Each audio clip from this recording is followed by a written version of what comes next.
The XP gains for Season 2 have been huge and are a great change for the game. Before Season 1, it took me over 150 hours just to get my Necro to level 86. Now, around 35 of those hours were completing the campaign, but comparing this to Season 2, I just hit level 100 with my Sorceress in about 50 hours of game time. One of the big problems we run into now is that our Paragon Glyphs are nowhere near completed. This is the dungeon I hit a level 100 with, and you can see that only 3 out of my 5 equipped glyphs have even hit level 15.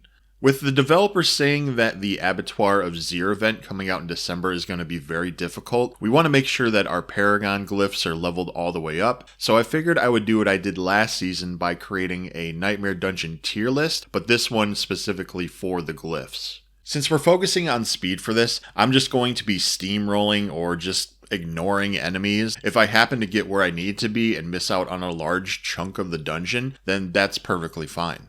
Some notes before we get into the tier list. I kept the same build throughout the whole run, which is a Ball Lightning Sorceress. This seems to be the most popular build for Season 2, so I thought it would make sense to make a Nightmare Dungeon tier list using this build since most people are going to be using it. During the runs, I didn't pick up any items and never used any shrines. I just tried to beat the dungeon as quickly as I could, and I played each dungeon at least 3 times. So here is the list. The spreadsheet is linked in the description and will be updated with more runs in the future. Looking at the bar graph, the top 3 dungeons are what I like to call run to boss dungeons, where the only objective is getting to the boss room and slaying them. One of these is Glacial Fissure, which is the Beast in the Ice dungeon. Since that dungeon is restricted to tier 31, you will only ever get 68 glyph experience. There's also a 4th run to boss dungeon, which is Jalal's Vigil, but the map is a little bigger, so it falls down to the A tier. But this is it. I also have a raw data sheet if you want to take a deeper look at that. My recommendations are only go for the S and A tier dungeons, maybe the 2 B tier ones if you're low on sigil dust, but definitely I would salvage anything that is C or below. So that's it for the video. Hopefully this tier list helps you upgrade your glyphs faster so that your character is stronger for when the Abattoir of Zir event comes out. And that's all I got for now.